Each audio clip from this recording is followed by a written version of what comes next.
Welcome to the Opening Bid podcast. I'm Yahoo Finance Executive Editor Brian Sozzi. Like I always say, this is the podcast that will make you a smarter investor and a better leader.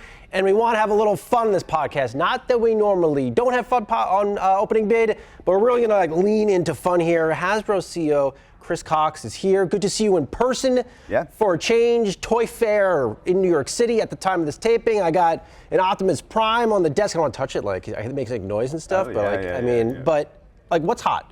You know, like, what's next in toys? Well, besides this, obviously the Optimus Prime, which just won Toy of the Year for Action Figure of the Year for 2024. But you know, our board game portfolio is hot. We're celebrating the 90th anniversary of Monopoly. We have our first, we have our first expansion packs ever. Quickens play to 20 minutes or less, which is impressive given Monopoly games can be epic, at least in my house.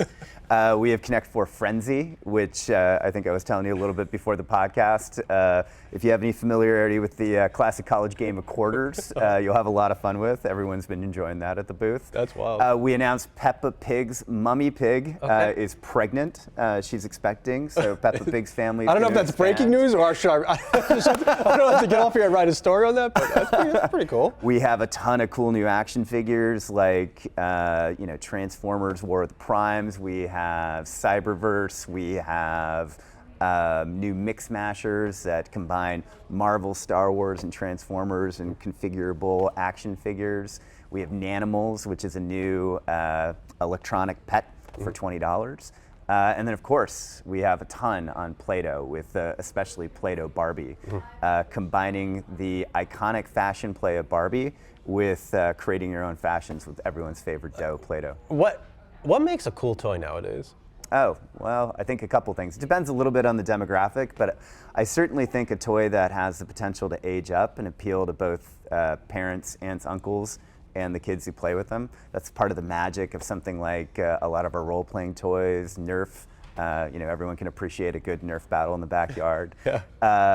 Play-Doh, that's something that moms and dads can lean in with their kids on. I also think being on trend with where kids want to go and what adults and influencers are doing.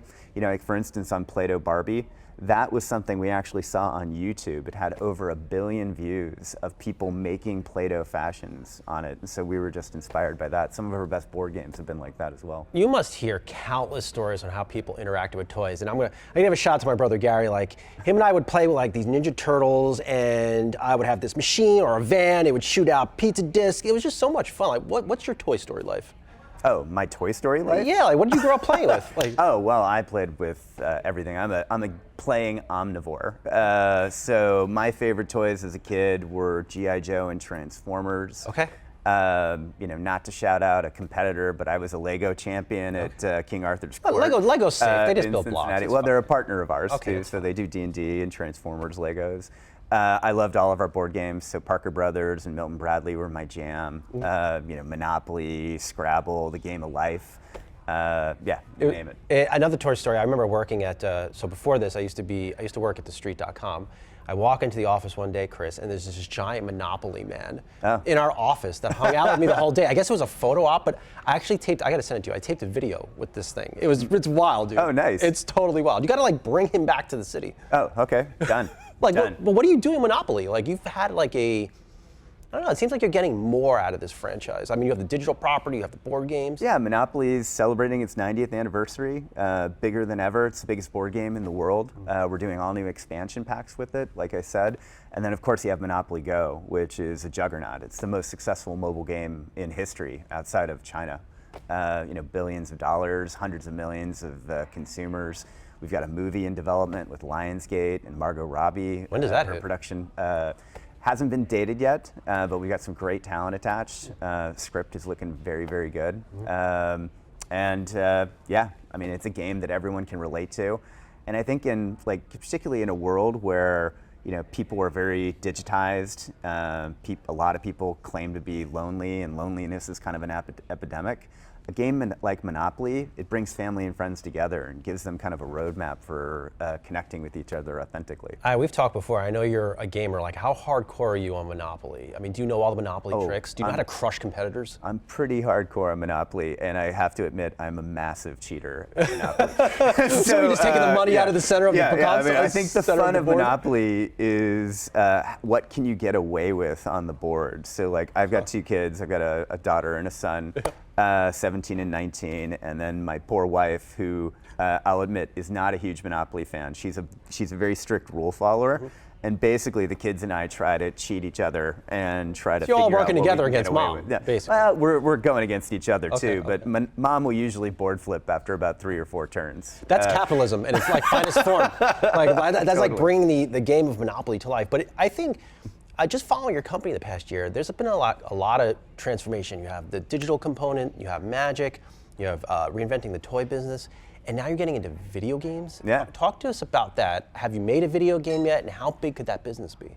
Well, video games has been something we've been into since 2017, 2018, when we released Magic the Gathering Arena, which was the digital version of Magic. And that's done pretty well. It was a strategy game of the year contender when it launched. It engages tens of millions of people, and it serves as our primary on-ramp to our biggest franchise and our biggest brand. We've been investing behind games beyond Magic the Gathering Arena since 2018. I went in and pitched my predecessor and pitched the board on the opportunity. And the great thing about Hasbro is we have all these brands that, I think a lot of people think of Hasbro as a toy company, but 60% of our sales are to people over the age of 13. We really are multi-generational, and our brands have this capacity to be able to expand to not just kids, but to adults as well.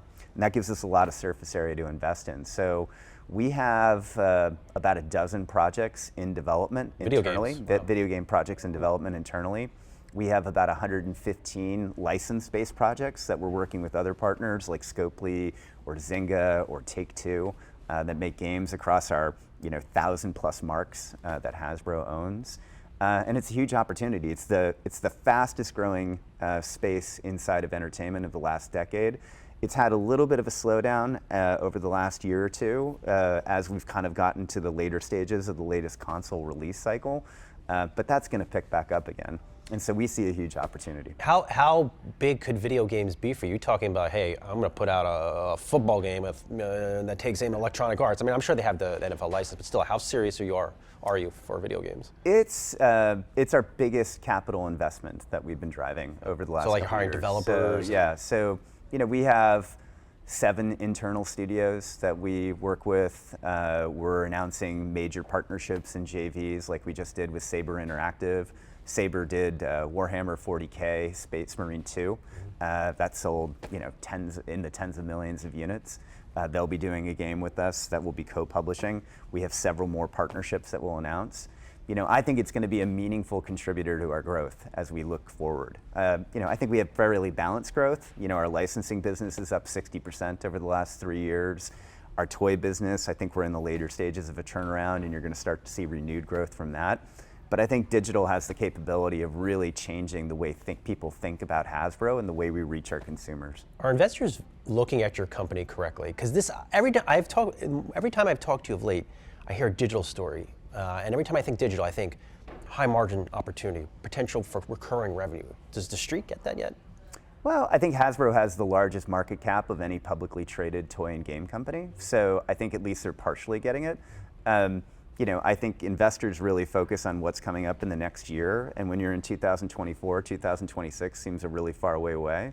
But we're planning to release our first major video game next year, Exodus. I think investors and the sell side are starting to pick up on that and get excited by it because the team behind it, they are legit. They have shipped amazing games, seminal entries in role-playing games, and that kind of category, that kind of sci-fi space opera, there hasn't been a major success inside of that in 5 to 10 years. So what is, maybe I'm dating myself, what is Exodus? And is there a disc that goes out there? Is it a console game? There will be some, but it's a game for console and PC primarily. Okay. It's a sci-fi role-playing game, kind of like Dungeons and Dragons in space. Oh. You play as a character called the Traveler, and you're basically 40,000 years in the future, and you're kind of saving humanity, which is like barely holding on to Sounds like now. Yeah. Yeah. And you're going off and finding fantastic technology, and I think the big twist with this game is it deals with a phenomena called time dilation, which if you've ever watched the movie Interstellar, kind of dealt with it. As you kind of approach the speed of light, time moves normally for you, but it slows down for you and it moves normally everywhere else. So if you travel at the speed of light for like a week, 10 years can happen in real time. And so it looks at what the butterfly effect is as you go on missions and what happens to your home world. And if you're away for 3 weeks and you come back and it's 60, 70 years later, what were all the small impacts of decisions you made both while you're away and before you left? I think this game is predicting like real life over the next couple of decades. Are you still a big gamer? Like you grew up playing games. Have you been able to, can you set aside like an hour on the weekend in this role and play games? Oh, absolutely. I take my Steam Deck with me wherever I travel. I probably play 10, 15 hours a week of games. Wow, like video games, Magic, the whole. Oh yeah, the whole thing. Yeah, I always play every new Magic release, usually Commander. I have 3 active gaming groups that I play D&D with every month. So I probably play 4 or 5-ish hours a week of D&D. No one can beat you, right?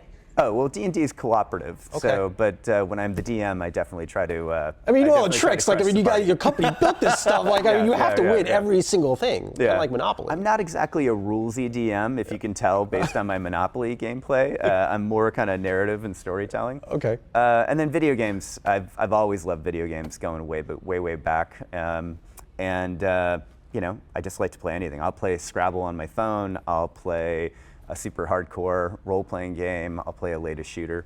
It just helps keep my gamer IQ high. You're in the right role, sir. All right, hang with us. We're going to be right back for a quick break. We'll be right back.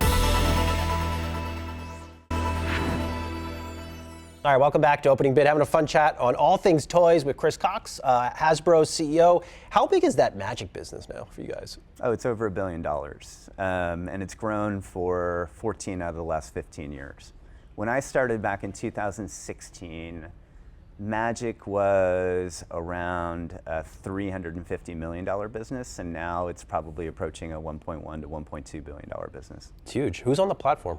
Like, what's the demographic? How do you, that's a large number. So North America, Japan, Western Europe are like the major like geos for it. The average age is kind of late 20s, but typically a Magic fan starts to play at the age of 10, 11, 12. It's kind of similar to sports. You attract someone to a lifetime pastime by the age of 13, or you kind of miss them. And then we tend to keep those fans for their entire lives. You know, a kid will start playing at the age of 12, he'll play through high school.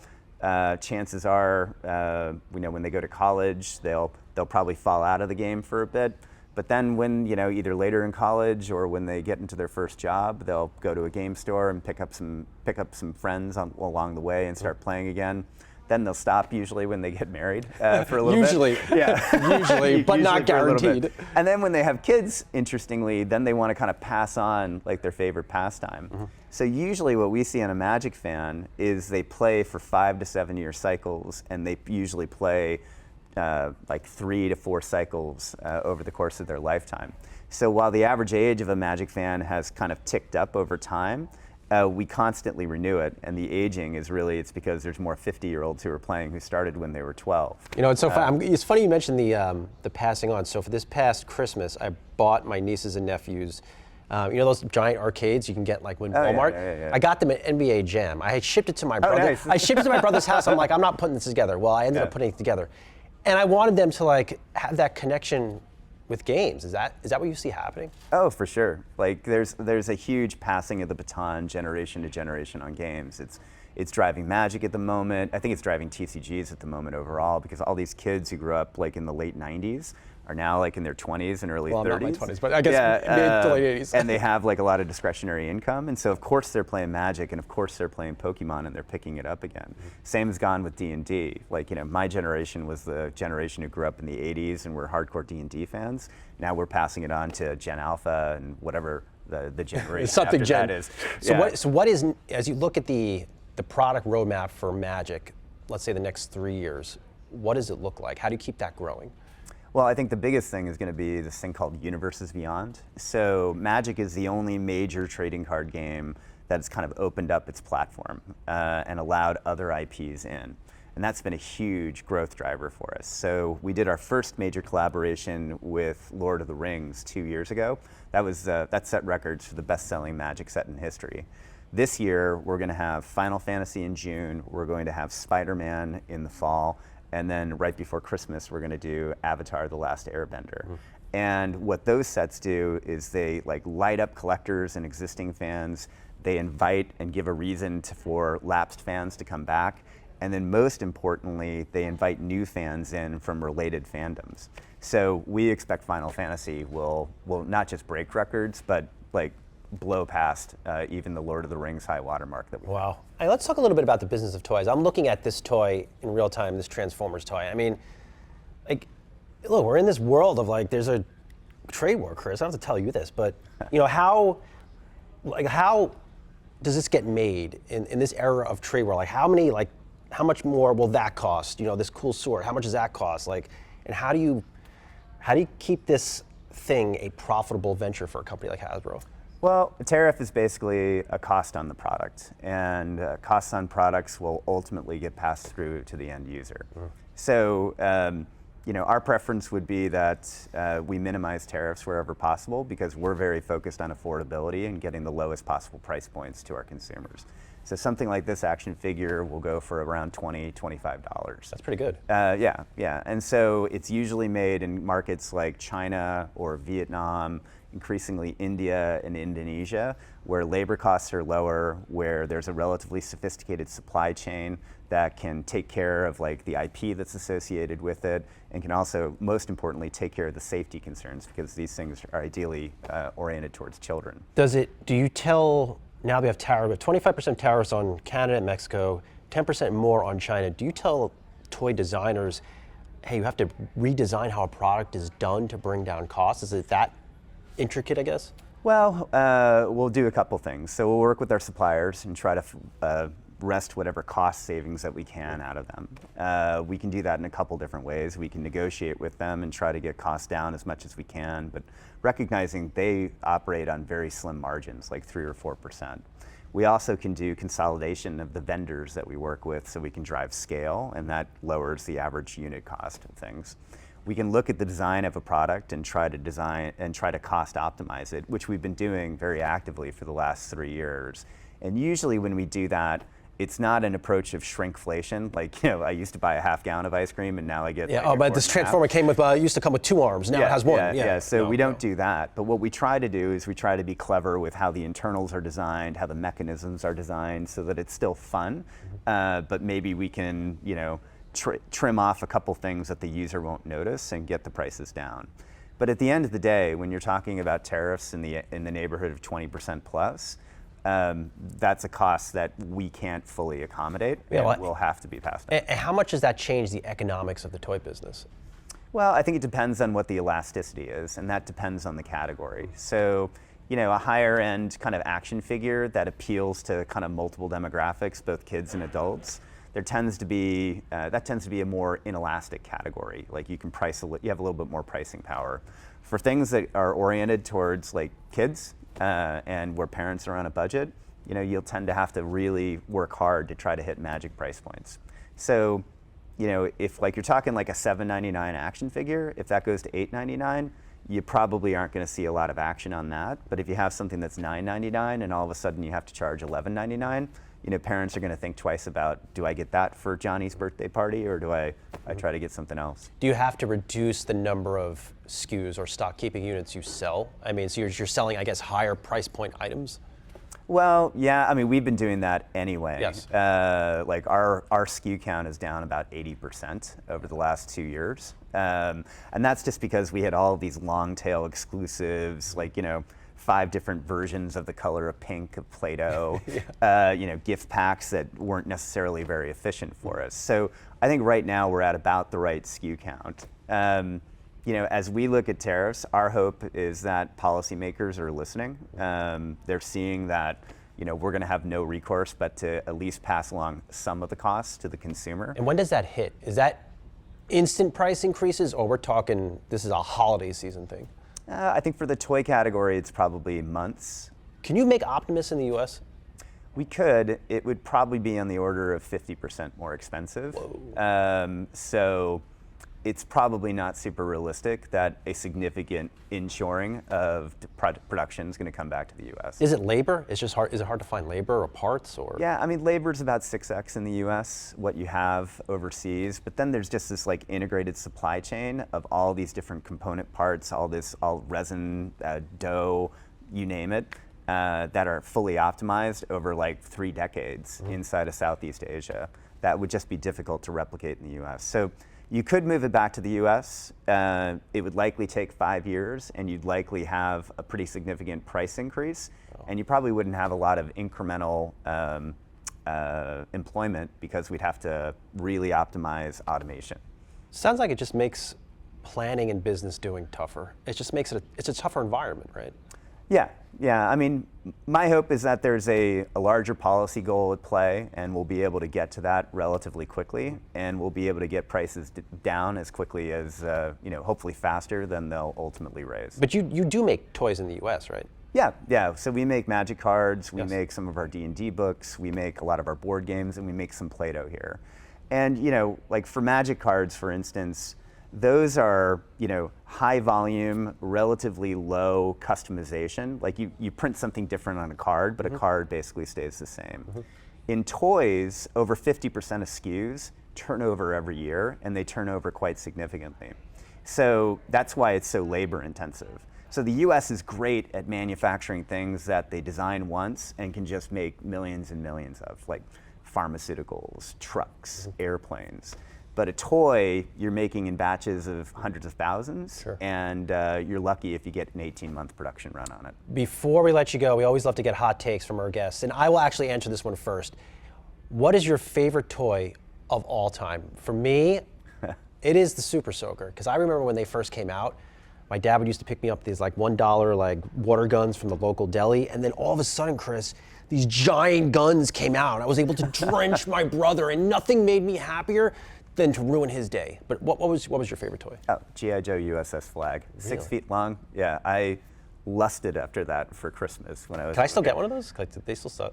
We don't sell them right now, but people should mail us in because I want to convince our designers that we shouldn't remake. Well, you do have the power to do it. I have an original USS Flag, mint condition, in the box in my office. You have to send me a picture of that. Yeah. That's I will. That's impressive stuff.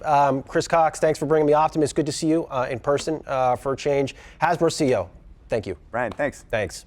All right, and that's it for the latest episode of Opening Bid. Keep those comments going on YouTube. I love to get them. I try to answer every single one. I feel the love. I appreciate the support. Hit us with those great ratings and stars on all the podcast platforms. I certainly appreciate those too as well. We'll talk to you soon.